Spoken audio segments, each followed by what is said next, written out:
ભચાઉ તાલુકાના ખડીરના ધોળાવીરા ખાતે ભારતીય પુરાતત્વ ખાતાએ શોધેલી 5000 વર્ષ પુરાની હડપ્પન સાઇટને 2 દિવસ પહેલાં જ પેરિસ ખાતે યુનેસ્કોની ઉચ્ચસ્તરીય બેઠકમાં વર્લ્ડ હેરિટેજનો દરજ્જો આપવાનો નિર્ણય લેવાતા માત્ર ખડીર ધોળાવીરા જ નહીં પરંતુ સમગ્ર કચ્છમાં ખુશી છવાઈ ગઈ છે।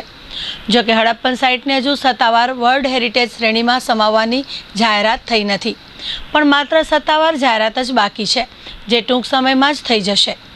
ધોળાવીરા સાઇટની શોધ કરનાર ડૉક્ટર બિસ્ટને પદ્મશ્રી એવોર્ડ આપવામાં આવ્યો હતો।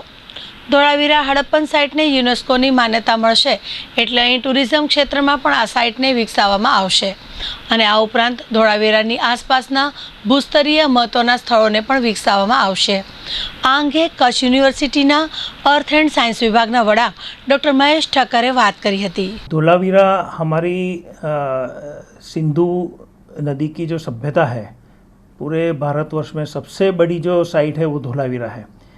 जब हमको आज़ादी मिली उससे पहले 1947 के पहले सिंधु सभ्यता की जो घाटी हमारी पूरी सभ्यता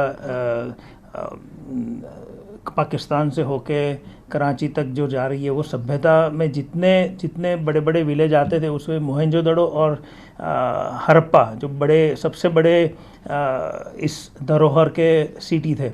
तो उस टाइम मोहनजोदड़ो और हड़प्पा सबसे बड़ा सिटी था। जब हमारा पार्टीशन हो गया तब इस सिंधु घाटी की सभ्यता में सबसे बड़ा सिटी भारतवर्ष में धोलावीरा है। तो इसलिए ये भारतवर्ष में ये सबसे बड़ा दर्जा इनको मिलना चाहिए। वो पहले से आज से कुछ साल से ये विवाद चल रहा था, क्योंकि धोलावीरा का एक्चुअली उत्खनन कुछ 80s में शुरू किया। डॉक्टर RS बिस्ट जो उस टाइम डायरेक्टर थे ASI के, आर्कियोलॉजिकल सर्वे ऑफ इंडिया के डायरेक्टर थे।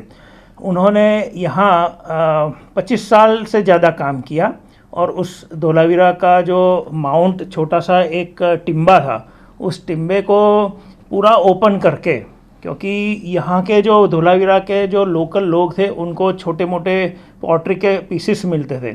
जब ये पीसेस हमारे आर्कियोलॉजिकल सर्वे ऑफ इंडिया की ऑफिस जो भुज में है वहाँ के ऑफिसर्स को दिया, तब पता चला कि ये तो कोई सभ्यता का एक प्रमाण है।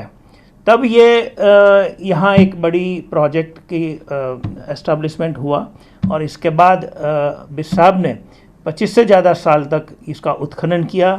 कई 25 से ज़्यादा तो PhD यहाँ से प्रोड्यूस किया गया इसी धोलावीरा के अंतर्गत ही।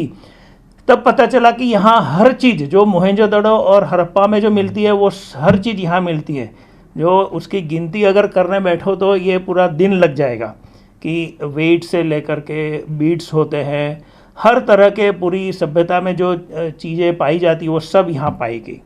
इसके अलावा धोलावीरा की जो सभ्यता है, जो हम सिंधु घाटी की सभ्यता बोलते हैं, उसकी एक विशेषता ये है कि नगर रचना वो सबसे अहम है और उसी नगर रचना जो मोहनजोदड़ो हड़प्पा में जो मिलती है वैसी ही नगर रचना धोलावीरा में पाई गई। तो इसलिए हर पहलू से धोलावीरा का महत्व भारतवर्ष में इतना ज़्यादा है। तो उसको मद्देनज़र रख के जब यहाँ पिछले 20 साल से अभी उसमें कोई उत्खनन हो नहीं रहा, लेकिन इसका महत्व कभी कम नहीं हुआ। यहाँ जितनी चीज़ें मिली थी वो सभी चीज़ें आज नेशनल म्यूज़ियम दिल्ली में सभी चीज़ों को म्यूज़ियम में रखा गया है। यहाँ धोलावीरा में एक भी छोटा सा म्यूज़ियम है, वहाँ कुछ कुछ चीज़ें रखी है लेकिन सभी चीज़ें नहीं हैं। तो ये एक बड़ा 20-25 साल से चला हुआ प्रोजेक्ट था। बिस्ट साहब ने पूरा ज़िंदगी इसी में लगा दिया, लेकिन इसके बाद अभी जब टूरिज़्म इंडस्ट्री का डेवलपमेंट गुजरात में हो रहा है तब धोलावीरा प्रकाश में आया और गवर्नमेंट ऑफ गुजरात और गवर्नमेंट ऑफ इंडिया के ज़रिए उसी धोलावीरा साइट को वर्ल्ड हेरिटेज डिक्लेयर क्यों नहीं किया जाए, इसके लिए एप्लीकेशंस जो यूनाइटेड नेशंस के यूनेस्को के अंतर्गत वर्ल्ड हेरिटेज साइट का दर्जा दिया जाता है, उनकी एक कमेटी होती है। तो वहाँ मेरे ख्याल से सेंट्रल गवर्नमेंट से आर्कियोलॉजिकल सर्वे ऑफ इंडिया की ऑफिस से एप्लीकेशन की गई। इसके बाद ये बड़ी प्रोसीजर होती है, वहाँ से पूरा डेलीगेशन आता है। तो कोविड-19 के ज़रिए ये डेलीगेशन यहाँ 9 लोगों का डेलीगेशन आना चाहिए आइडियली, बट कोविड-19 की वजह से एक ही आदमी उस टाइम आ पाए। आज से कुछ 4 महीने पहले यूएसए से इनका एक डेलीगेट आया। डेलीगेट ने यहाँ की हमारे DM, that means collector of Kutch, archaeological survey of India के जितने होद्देदार हैं, यहाँ के जितने एडमिनिस्ट्रेटर है, वो secretary of ministry, concern ministry, tourism department के डायरेक्टर, वो सभी धोलावीरा में आए थे। उस डेलीगेशन के सामने ये पेश किया जाता है कि इसको क्यों दर्जा दिया जाए। वर्ल्ड हेरिटेज का दर्जा देने में जितने क्राइटेरिया है, लिस्ट ऑफ क्राइटेरिया, ये सब क्राइटेरिया क्या इस साइट पे मौजूद है और ये इसके अंतर्गत ये काम हो रहा है कि नहीं हो रहा है, इसका ये स्क्रूटिनी करता है। तो उस टाइम फॉर्चुनेटली कलेक्टर साहब ने मुझे बोला था कि आप भी वहाँ आके कुछ प्रेजेंटेशन कीजिए, क्योंकि इस साइट पर जब धोलावीरा को आर्कियोलॉजिकल साइट को हमको शो करना है, तब ये साइट अकेली है, उसके इर्द गिर्द जो कुछ डेवलपमेंट हो रहा है उसको भी आपको शो करना पड़ता है। तो इर्द गिर्द बहुत सारी चीज़ें हैं, जैसे कि कल्चरल डेवलपमेंट, धोलावीरा का जो गांव है और इसके आसपास और भी कितने दूर तक जितने गांव हैं, वहाँ कल्चरल डेवलपमेंट है कि नहीं है, और इसको डेवलप किया जा सकता है, एक पोटेंशियल है कि नहीं है। धोलावीरा जो साइट है उसकी हिस्ट्री, 6000 साल पुरानी हिस्ट्री, वो यहाँ कहीं शो की गई है कि नहीं की गई है। और यहाँ के आसपास की जो जियोलॉजी है, यहाँ के आसपास जो जियोग्राफी है, उनका महत्व क्या है, क्योंकि आज ये सभ्यता यहाँ से निकल चुकी है, यहाँ कोई है नहीं। यहाँ इतने हार्श कंडीशन में लोग क्यों कैसे रहते थे, इनका कोई प्रमाण, कोई कुछ है कि नहीं, वो दिखाना पड़ता है। तो इसलिए एज अ जियोलॉजिस्ट हमने ये कुछ इनके सामने पेश किया था। इसके अलावा भी जो धोलावीरा जहाँ मिल रहा है खड़ीर आइलैंड के अंदर, वो किस चीज़ के लिए जियोलॉजिकली फेमस है, तो यहाँ एक बड़ा फॉसिल वुड मिलता है। तो उस फॉसिल वुड को भी देखने के लिए आज लोग बहुत आते हैं, टूरिस्ट। तो इसका इर्द गिर्द जितना डेवलपमेंट हो सकता है उसका हमको प्रेजेंटेशन देना पड़ता है। तो ये हमने दिया था उस टाइम। आर्कियोलॉजी ने भी अपना प्रेजेंटेशन दिया था, टूरिज़्म डिपार्टमेंट ने भी अपना प्रेजेंटेशन दिया था। उस प्रेजेंटेशन के बाद इनका एक प्रोसीजर होता है कि ये सही में स्क्रूटिनाइज करके ये सही मायने में अच्छा है और पोटेंशियल है और इनको साइट का दर्जा देना चाहिए, ये सब ये लोग कमेटी में सोचते हैं। तो ये सब डॉक्यूमेंट्स लेके वो लोग गए, और आज अभी कुछ दिनों पहले, 2 दिन पहले, डॉक्टर आर.एस. बिस्ट के द्वारा मुझे पता चला इनका, क्योंकि इनको पता चला था कि जहाँ ये कमेटी बैठती है फ्रांस में, और इनकी कमेटी में ये इसको ओके कर दिया है कि ये धोलावीरा को वर्ल्ड हेरिटेज साइट का दर्जा देने वाले हैं, और कुछ ही दिनों में ये गवर्नमेंट ऑफ इंडिया को इनका डिक्लेरेशन करेंगे। तो इससे पहले बिस्ट साहब को पता चल गया था, इसलिए इनसे मुझे पता चला, इनसे पूरा हमारे मीडिया को, हमारे कच्छ को, सबको पता चला। तो ये अच्छी बात है कि वर्ल्ड हेरिटेज जब बनेगा तब इनके इर्द गिर्द जितना डेवलपमेंट आज हो रहा है, इससे मेरे ख्याल से 2 गुना और 4 गुना डेवलपमेंट हो सकता है। जैसे कि इंफ्रास्ट्रक्चर, तो आज वहाँ धोलावीरा जाने के लिए 230 किलोमीटर भुज से जाना पड़ता है, तो ये उसका रोड में भी बहुत कुछ प्रॉब्लम्स है। तो जब वर्ल्ड हेरिटेज बनेगा तो ये रोड डेवलपमेंट, इंफ्रास्ट्रक्चर डेवलपमेंट, वहाँ बैठने की, वहाँ रहने की सुविधा, होटल्स, रेस्टोरेंट, ये सब वहाँ धीरे धीरे बनेगा।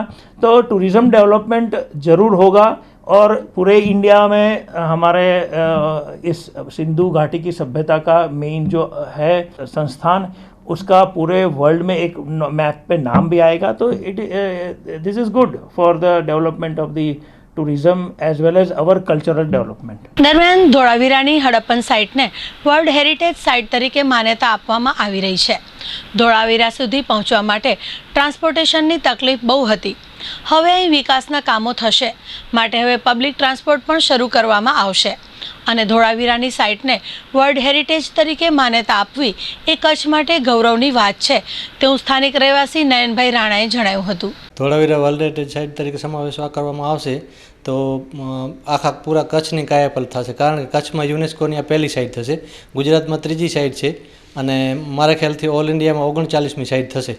એટલે વર્લ્ડ હેરિટેજ થવાથી કેન્દ્ર સરકારની પૂરેપૂરી ફરજ આવશે કે વર્લ્ડ હેરિટેજની લેવલમાં એના રસ્તા, લાઇટ, પાણી, વીજળી બધી સુવિધાઓ મળશે અને તો જ પ્રવાસીઓ પૂરી દુનિયામાંથી આવશે અને આ વિસ્તારનો સાથે સાથે કચ્છનો વિકાસ થશે. અમારી તો પહેલેથી જ્યારે 65 કે 71માં જ્યારે આ સાઇટનું ડિક્લેરેશન થયો એના પછી ખોદકામ થયો, એના પછી થોડા પ્રવાસીઓ આવવા માંડ્યા, છેલ્લે રણોત્સવ થતાં પ્રવાસીઓ આવવા માંડ્યા. એના પછી અમને એવું હતું કે ધોળાવીરાને હવે આગળ લઈ જાય, તો કેન્દ્ર સરકારે એને રાષ્ટ્રીય સ્મારક ઘોષિત કર્યો, એના પછી આઇકોનિક સ્થળ ઘોષિત કર્યો, એના પછી અમારી યુનેસ્કો પાસે એ જ માંગણી હતી, તો સરકારે પણ ખૂબ મદદ કરી અને યુનેસ્કોમાં નોમિનેશન 2 વખતનું થયું. એક વખત તો કંઈક થોડી અધુરાશને લીધે રહી ગયું, પણ આ વખતે પૂરેપૂરી ધ્યાન આપી અને યુનેસ્કોમાં નોમિનેશન થયું અને યુનેસ્કોની ટીમ સ્થળ ધોળાવીરા આવી ત્યારે આ સાઇટની મરમ્મત, જાળવણી કે આ વિસ્તાર માટે, આ સાઇટ માટે શું આપણે નેચરલી પર્યાવરણ છે એવો તે કઈ રીતે આપણે ધ્યાન દેવું પડશે એ બધી અમે એમની પાસે યુનેસ્કોની ટીમ પાસે બાંયધરી આપી અને એના પછી હમણાં છેલ્લા પરમ દિવસે એવા સમાચાર મળે કે યુનેસ્કોની જે ટીમ ની મિટિંગ પેરિસ મુકામે મળી હતી એમાં 100% નક્કી થઈ ગયું છે, પણ હવે ડિક્લેરેશન કરવાનું બાકી છે. એટલે હવે આનાથી ઉપર અમારે કાંઈ બીજું માંગણી કરવાની હોતી જ નથી. છેલ્લી માંગણી હતી, અમારી માંગણી સંતોષાઈ, અમને ખૂબ આનંદ થયો. આ વિસ્તાર પૂરો લાગણીસભર છે સરકાર તરફે, યુનેસ્કો તરફથી. સ્થાનિકોને જો સૂકી ખેતી આધારિત વિસ્તાર છે, ચોમાસામાં વરસાદ થાય તો જ અહીંયા કંઈક વાવેતર થાય ને બાકી કોઈ રોજગારીનો કોઈ પ્રશ્ન ત્યાં નથી. એટલે રોજગારી માટે સ્થાનિકોને 100% રોજગારી મળી જશે. છેલ્લે આ પછી અમારા જે અટકેલા રસ્તા છે, ગળુલી સાંતલપુર છે, એકલ બાંભણકા રસ્તા છે કે સિંચાઈના કામો છે, એ કામો બધા સત્વરે હાથ પર લેવા છે. એટલે અને આ પ્રવાસનને લીધે છે ને 70% થી 80% લોકો રોજગારી ઉપર નભી શકશે, કારણ કે સ્થાનિકે જે અનાજ પાકે છે એનું વેચાણ થશે, પશુપાલન ઉપર જે કાંઈ છે દૂધનું વેચાણ થશે, ગાઈડમાં રહેશે, હોટેલ ઉદ્યોગમાં રહેશે, ટ્રાવેલ્સવાળા રહેશે. એટલે સ્થાનિકે છે ને 100% રોજગારી મળી રહેશે અને એક દિવસ સોનાનો સૂરજ ઉગશે.